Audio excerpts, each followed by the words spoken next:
And I think that's the lie our culture tells us is you have to have compatible friends or there's a perfect BFF for you out there. No, you just need people. Welcome to the Strength and Dignity podcast, where we like to disrupt the Western story with God's biblical narrative. We often discuss difficult, avoided, or controversial topics here with the intention of diving into the scriptures to see what God thinks and says despite how countercultural it might be. I'm your host, Kelsey Pryor. Welcome to our relationship series, where we will discuss romantic relationships as well as topics like friendship and singleness. I'm excited to dive into these topics with you, featuring various guests. If you're enjoying this series, please be sure to leave us a rating and review. Hi, everybody. Welcome back to the Strength and Dignity podcast. I'm looking forward to today's episode because today in our relationship series, we're going to be talking about friendship. I just finished Kelly Needham's book, Friend-ish, and so I have the pleasure of speaking with her here today. Hi, Kelly. Hey, Kelsey. Thanks for having me on your podcast. Yeah, absolutely. So why don't you give us a brief background on your family, who you are, and then we'll kind of lead into what prompted you to write the Friend-ish book and how your journey of learning about biblical friendship started. Sure. Yeah, I think the thing that is most true to like who I am at my core is I really love Jesus. I know that sounds just like the super Christian-y answer, but he got a hold of my heart when I was pretty young, and over the years that's just blossomed and bloomed, and that's, the center of gravity in my life is I want to know as much about him as I can for as long as I am able and tell people about him.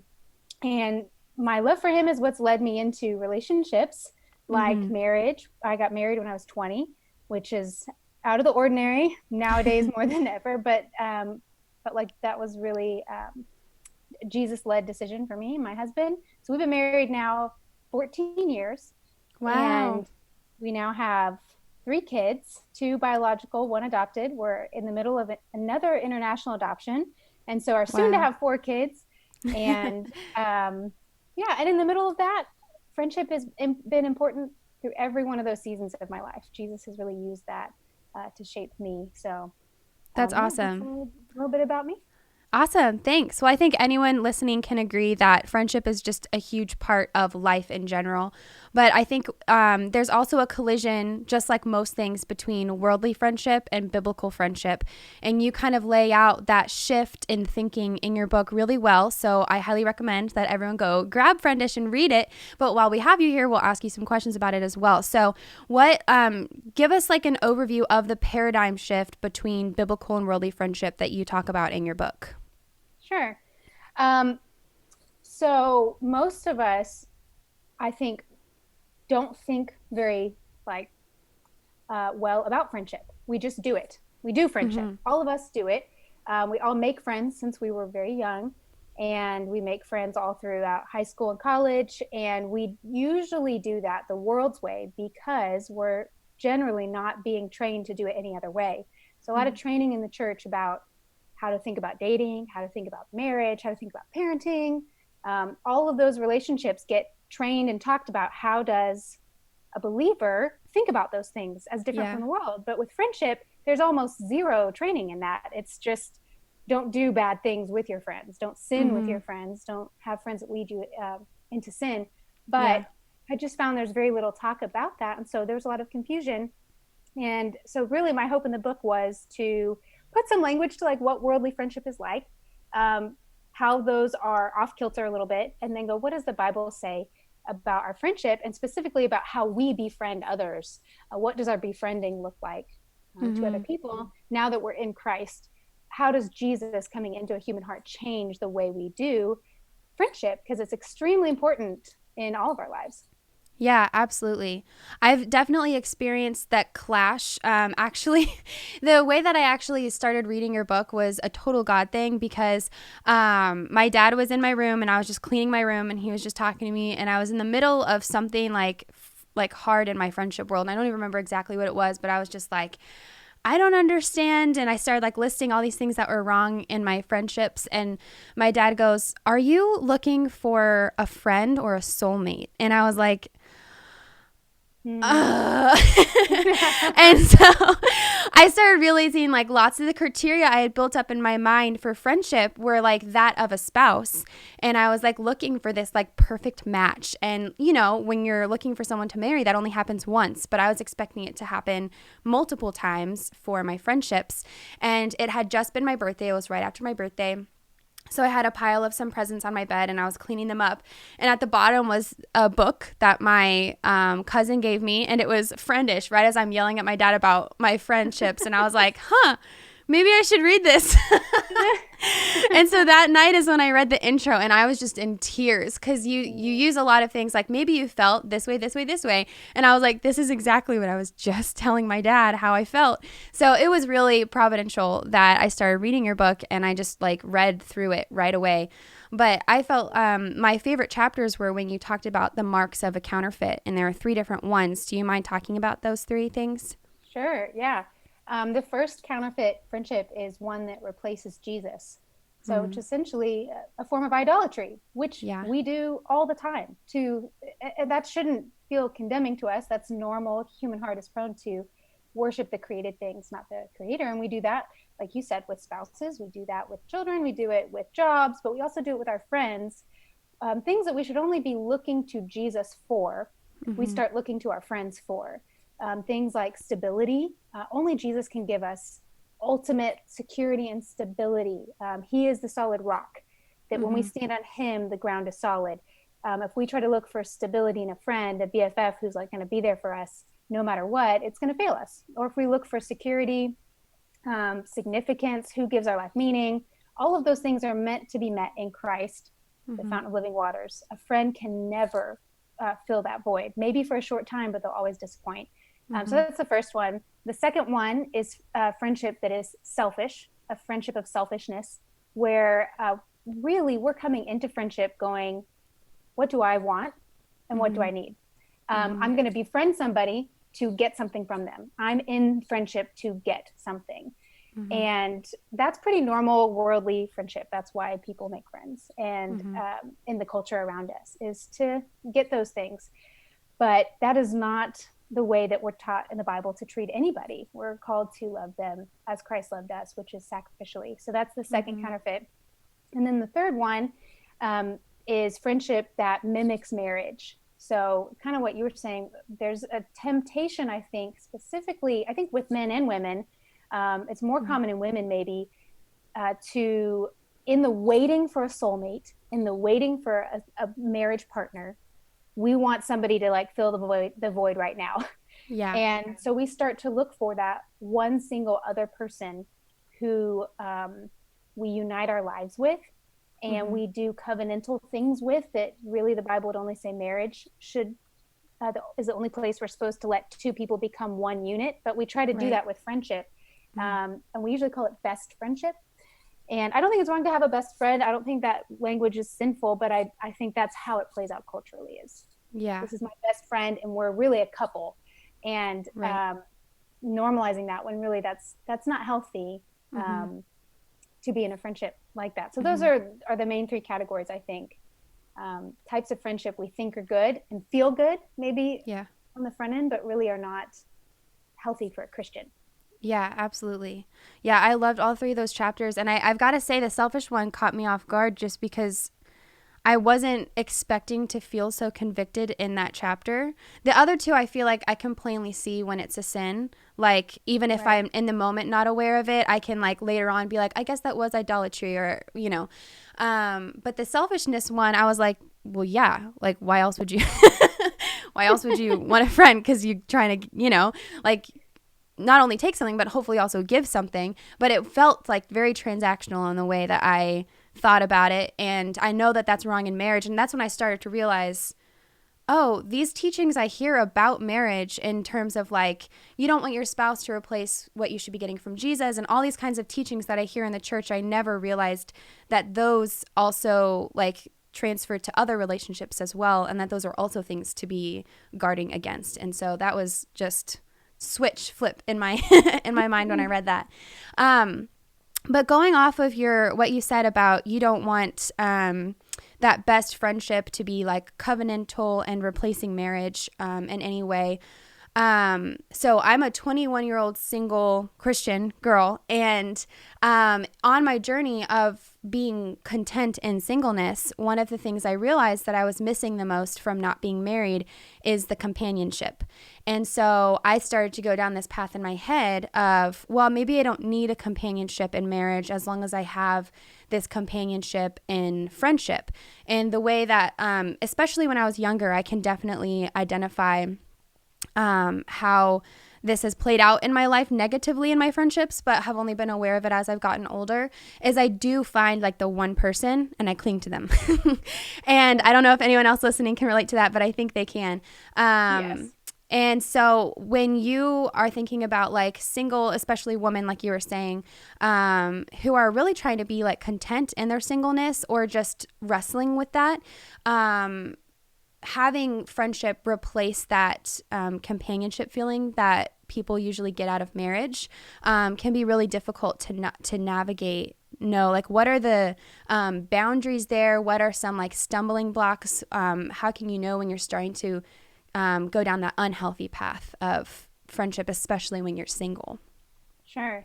I think that the easiest like trap to fall into in that is to essentially trade one form of idolatry for another, which is kind of what we're talking about. Yeah. When part of the struggle of singleness is there's this person, I want this one other guaranteed companion in my life. And we tend to look at marriage and go, what provides you this guaranteed covenantal, they've promised they'll always be there. I will always have a companion, always have someone to call at night, fill in the blank. Now you talk to plenty of married women and they will tell you loneliness does not go away when you get married. It's a more profound and sometimes harder type of loneliness because you feel lonely and isolated and alone with someone laying in the bed next to you. And that feels sometimes even more full of despair for some people because there's no hope to get out of it. You're stuck with this person, right? And you feel isolated from them. So loneliness is not solved in marriage. And we might know that in theory, but what we can do is go, okay, I don't have that. Let me go to the next second best type of person. Essentially, we're still looking to people to fill that relational void. If we don't have a spouse, I look for a friend. Right. And I think we have to be careful here because we need community. I would say for married and single, we have to have companionship with other people, but I think that should be a corporate thing, that I need a small group. I need a church body. I need other people in my life as a married woman and as a single woman. I may be single again. Like the Lord doesn't promise that our marriages will last forever at the side of eternity. I could be a widow one day. I need friends in every one of those seasons. And so do you, and so does everybody listening. But I think the lie that the culture tells us and the lie we believe is that if I just had one other guaranteed person, then I'd feel safer. I'd feel less alone. And I think that's a lie. Only Jesus, a relationship with Christ, can actually satisfy the deepest relational longings of our soul can only be met in God. And that's hard, right? Because God doesn't talk back to us like a friend does. God can't hug us like a friend can. And so there's an element of faith in that. But that's what the Bible teaches, is that he is the fountain of living waters. Nothing else can satisfy that ache in us, that thirst in us. And so in singleness, if you aren't looking to a spouse, but you're looking to a friend, it's still not the fountain of living water. So it's still not going to satisfy. You'll just bounce from friend to friend, from BFF to BFF, to friend group, small group, going, maybe one day I'll find the perfect formula of relationships and then I'll be satisfied. And it will never, ever, ever satisfy. People will always disappoint. Spouses, friends, they all will.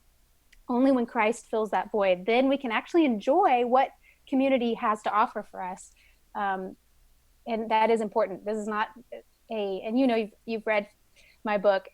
My hope in writing it was not to tell people they don't need friends. Right. Yeah. Quite the opposite. I was like, you really do need friends, but you're not going to get everything that you're meant to get out of it if you're looking to them for the wrong things. If you're looking to them to fill that void, that ache you have, that longing for your loneliness to be gone. But in my experience, my loneliness goes away when I look to Christ, not when I look to my husband or to a friend. Even though that feels really counterintuitive. Feels like, how could that be so? You can't see God or hear him, but it's the truth. It's been my Yeah. experience. Yeah, and it sounds like it's almost more of an advantage to people to learn this before marriage in their friendships, because it sets them up more for success in making sure that their satisfaction is coming from Jesus and not their potential future spouse or their current friendships. So can you explain a little bit of what that looked like for you as you started to learn like how to go to Jesus first, and like what that satisfaction brought, and like just different, do you have like any stories about that? Yeah. I think that learning to treat God like a person was a huge shift. Um, Not like a system or a religious set of duties that I do, but to go, God, you say that you're a real person that hears, that listens, that speaks back. So I'm going to talk to you like that.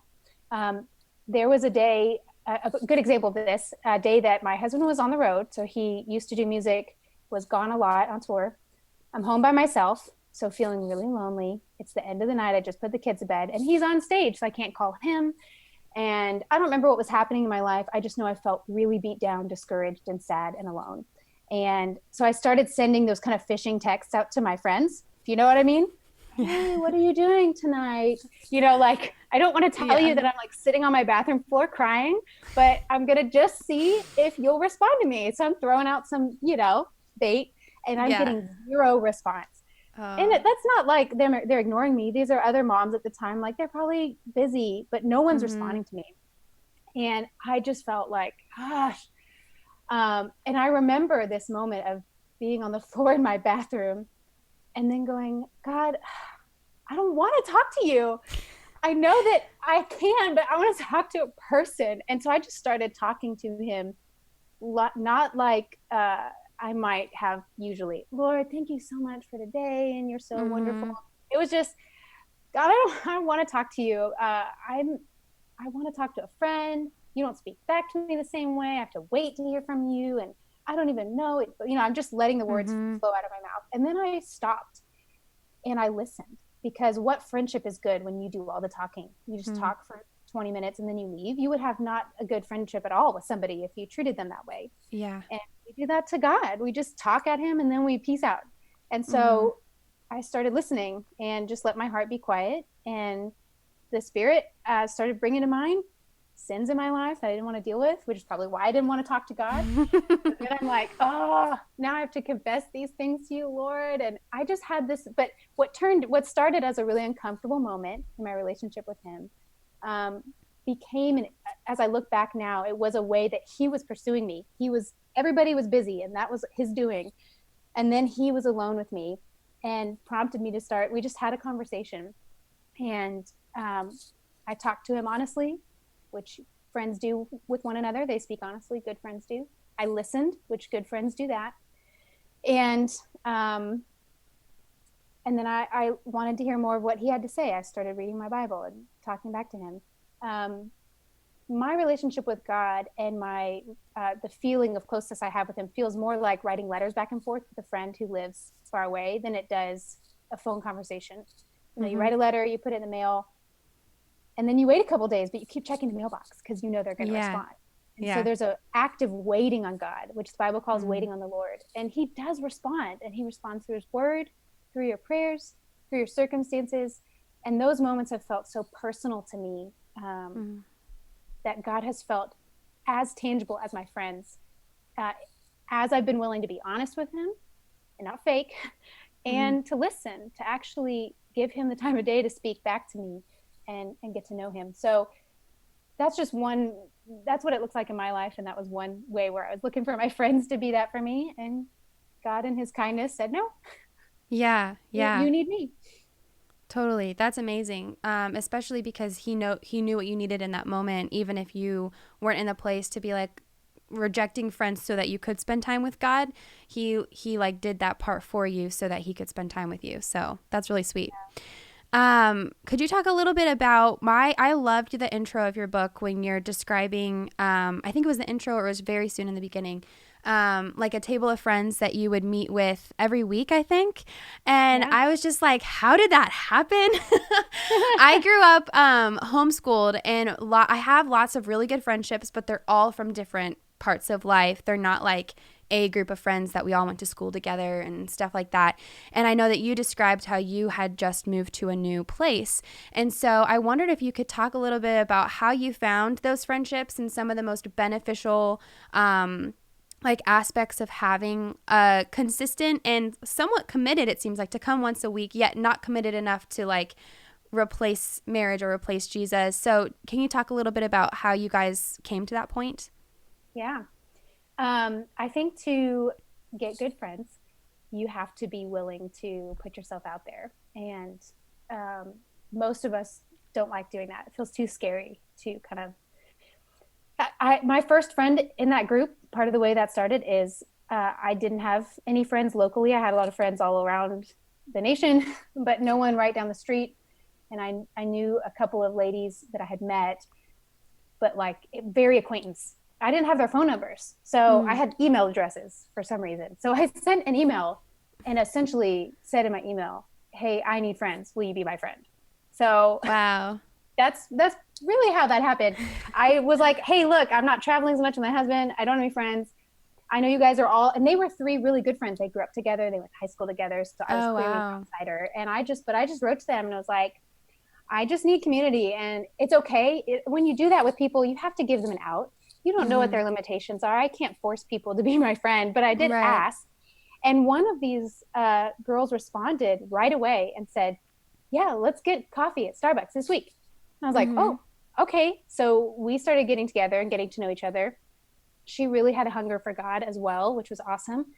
And then we were both like, neither one of us were meeting with people. So we're like, well, she was like, I heard of this other girl who goes to my church who I think wants community. Let me ask her. And then I worked next to a girl in the office next to me who I thought, oh, I'm just going to ask her. So it kind of just naturally, we just started asking people. And the common theme was, do you want to go deeper with Jesus, but with other people? I mean, that was kind of, it was not just we need friends for friends' sake. It was, I want to run hard after Christ and I need people to do that with me. Are you in? And there were about 7 of us and we all said, we're in. And we met at a restaurant, some kind of takeout restaurant. And that was the first time we'd all met each other face to face. So we weren't even like super close friends. Everybody kind of heard from someone. We all got together. And our first meeting was go around the table and like get to know each other. Are you married? Are you not? You know, where are you in life? What's your job? And then we came up with a list of questions we wanted to ask each other every week, which was, are you letting your work take the place of Jesus? What does it look like, to be in the Word this week? Or I don't know. We asked different things. And then we went through a Bible study and asked those questions every week. And so we really built friendships from the ground up for that group. And that only lasted for a couple of years. And then about 3 of us, for different unrelated reasons, moved out of the city. And it was a really sweet season that just the Lord had together. But that taught me so much for future moves that I went, if I want to have those type of friends, I've got to be willing to ask. And so that's what I tell people a lot is if you want that, start at your local church. That's a great place to start. And just ask people you don't know very well. Be like, hey, I want to go deep with Jesus and I want to like meet weekly with some people. Are you interested in that? But you have to be able to say, it's okay if you don't need that in your life right now. And you might get rejected. Someone might say no. So you move on to the next person.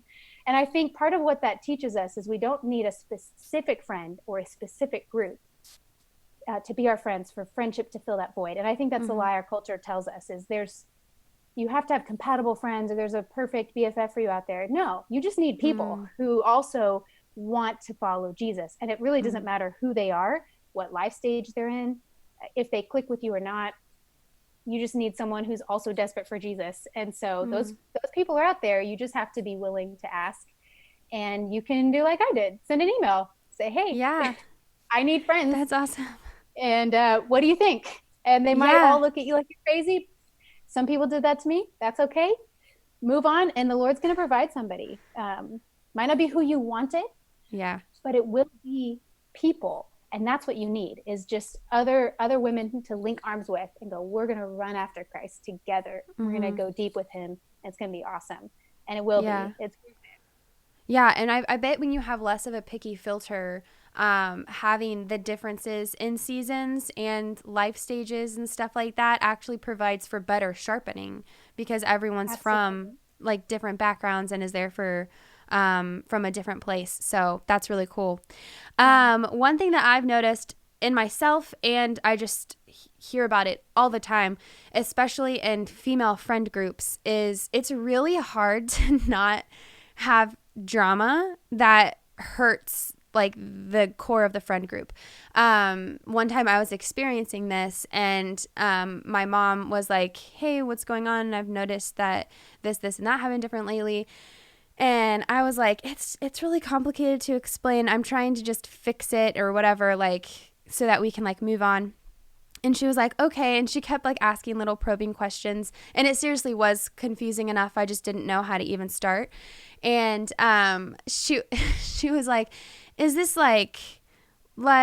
she was asking some sort of probing question that made me say, this kind of thing would never happen in a guy friend group. And she was like, okay, that's all I needed to know. I was like, this feels like the typical petty girl thing that we should be able to Hmm. quickly get over. And it's, for some reason, it's a lot harder than we thought it would be. And it ended up resolving itself actually really well. But I got discouraged in that moment because I just thought, is this how all friend groups need to be? Like, is there just always going to inevitably be this, like, this dramatic thing that happens that affects people different ways, that incites passive aggressiveness or gossip? And luckily, this specific scenario I'm talking about lasted literally only a day. It was just a very intense day. But How I it just goes. didn't know if, especially having so many friends from different places and not knowing each other very well, in that group or in other groups or just individual friendships that you've had, what's some advice you have for specifically avoiding like leading into gossip? Like, I like how you said you guys had questions you would ask each other each week. That seems like that kept you like on point for what you were trying to accomplish in that group. But if there's any other strategies or things that you've learned about specifically avoiding gossip, I think that'd be really helpful. Sure. Well, I don't think it's possible to have friend groups and not have problems because we're all sinners. Yeah. And real friendship, like real true friendship that the Bible calls us to, means we should be walking so honestly and Mm-hmm. closely with one another. Like we all want those close relationships, right? Mm-hmm. When you do that, you do become like family, and you sin against each other because you're living in more honesty and more closeness. The very thing Mm-hmm. you want actually then exposes you to the sins and issues that your friends have, and you to them. The problem and the reason we have drama is we don't, especially women, we don't address it straightforwardly. We're not willing to go into those waters of conflict. And I think real friendship, a mark of real friendship, is conflict, because when we sin against one another, we're willing to go, hey, that hurt my feelings, um, and talk about it and say, Yeah. this is my feelings and I don't appreciate that, and be open to someone else saying that to us. Mm-hmm. Hey, that what you did hurt my feelings. And sometimes it's our blind spots. We're not doing it on purpose. It's just things about us that God's still sanctifying that are still there and hurt people, and we don't mean it. But we need our friends to do that. That's part of the function of friendship. It Mm-hmm. sanctifies us in that way. But women, we tend to just, for some reason, think that everybody should be able to read our minds.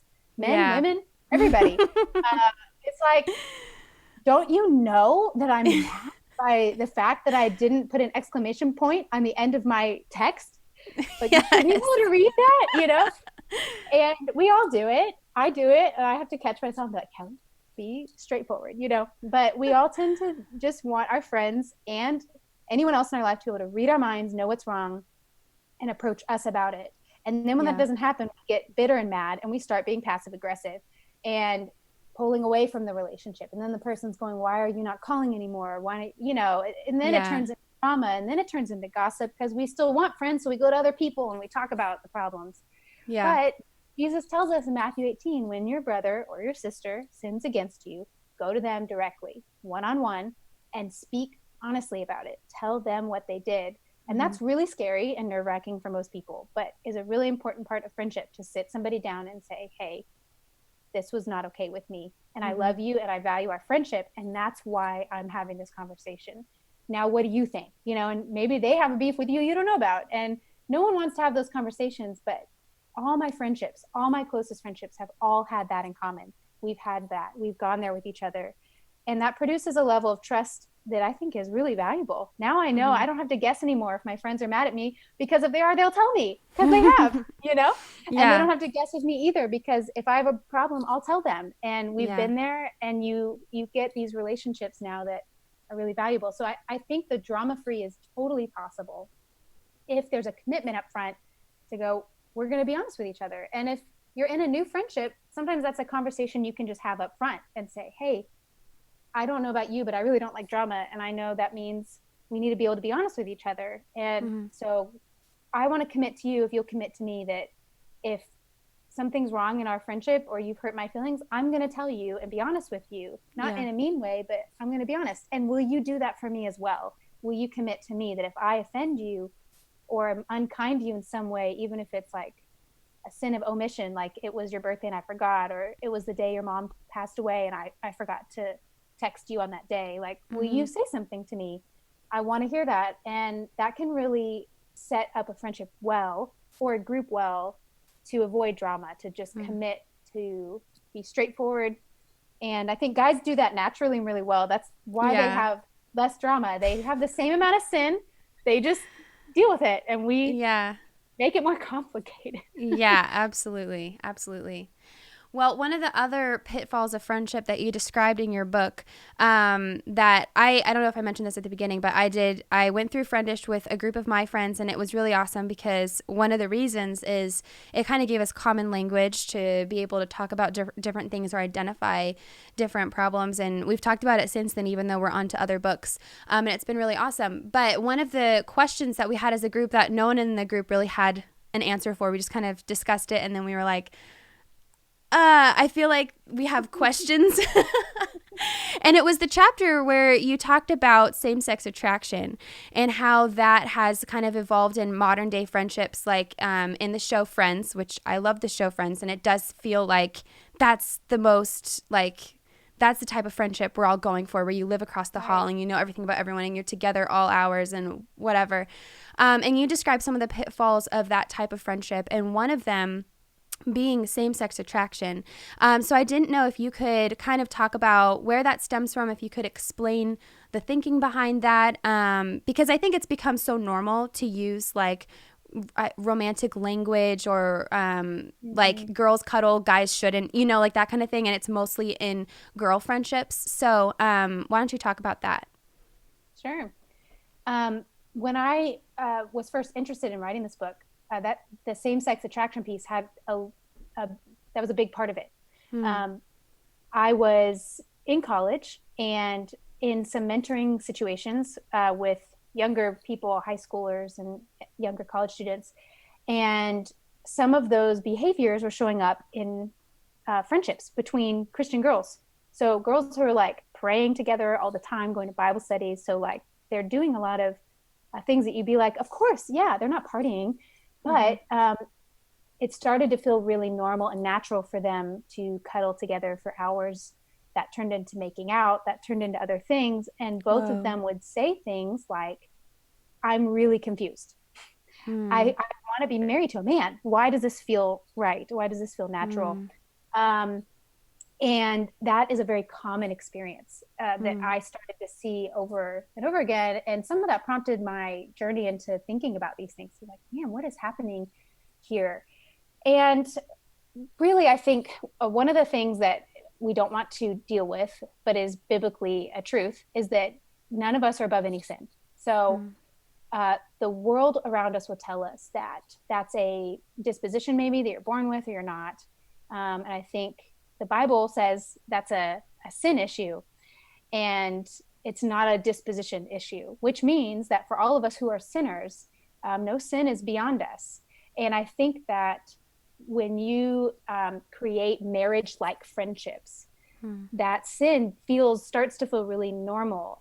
The sin of idolatry in a friendship, of making it like a marriage, starts to disorder your desires. Your desires are becoming skewed. And that's some of what Romans 1 talks about, that when we start to worship something that's not God, which is any person, our desires and our preferences tend to get disordered, and they they are no longer right and appropriate. And that can show up in our sexuality, but that can show up in our spending, and that can show in how we treat our parents.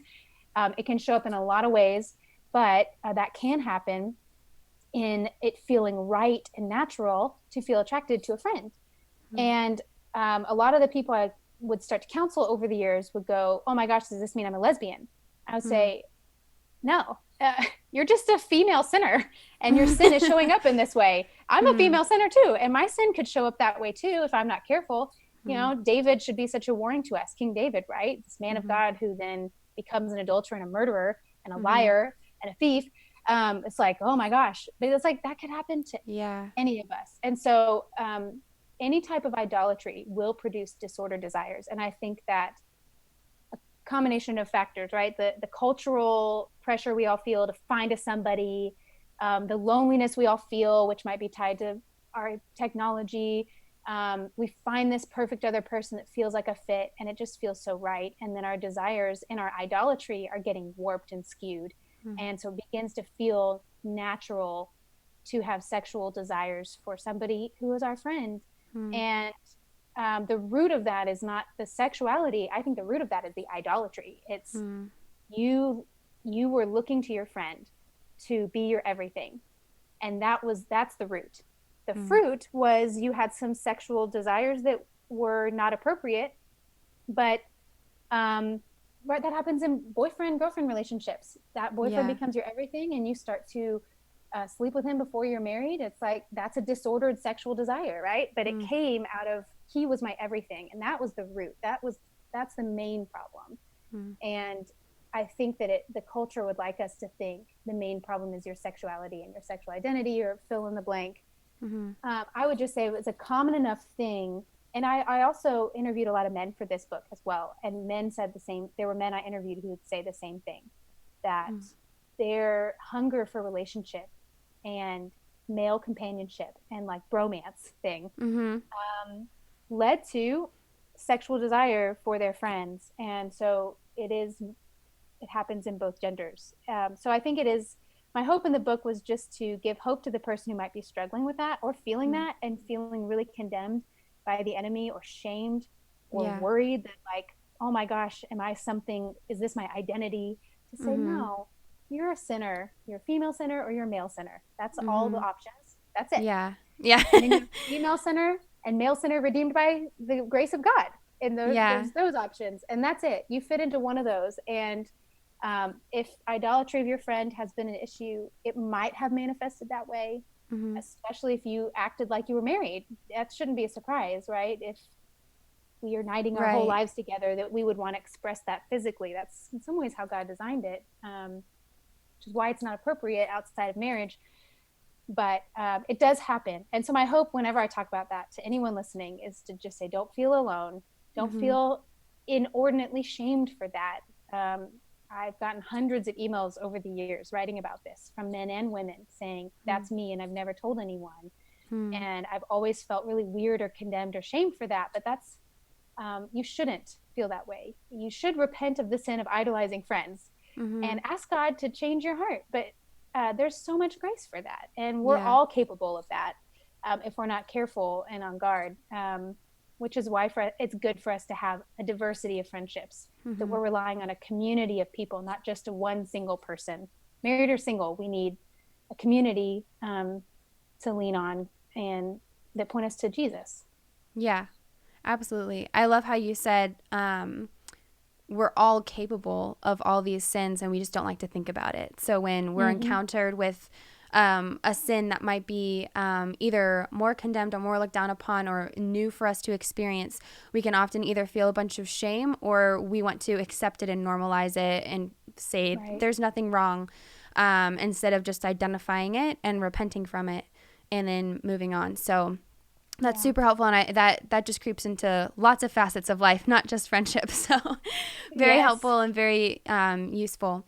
Awesome. Well, thank you so much, Kelly, for coming on to the Strength and Dignity podcast. I'm sure that everyone listening learned something from this, and I encourage everyone to go get the Friendish book. Where can they find the book, Kelly? Well, you can, of course, find it on Amazon, as most other Yes. things. And I actually have a study guide that you can work through as an individual with a group that's also on Amazon that you'll find Oh, there as awesome. well. And it's on my website. You could find it in most bookstores. It's in my Barnes and Noble, I think, and ideally, it's hopefully in yours too. Awesome. Perfect. Well, thank you so much, Kelly. Have a nice evening. Thank you. You too, Kelsey. Bye. Thanks for listening to this episode of Strength and Dignity. Make sure you follow us on Instagram and Facebook and sign up for our newsletter to be notified of all the fun stuff we have rolling out. All the links can be found in the description below. Hope you tune in next time.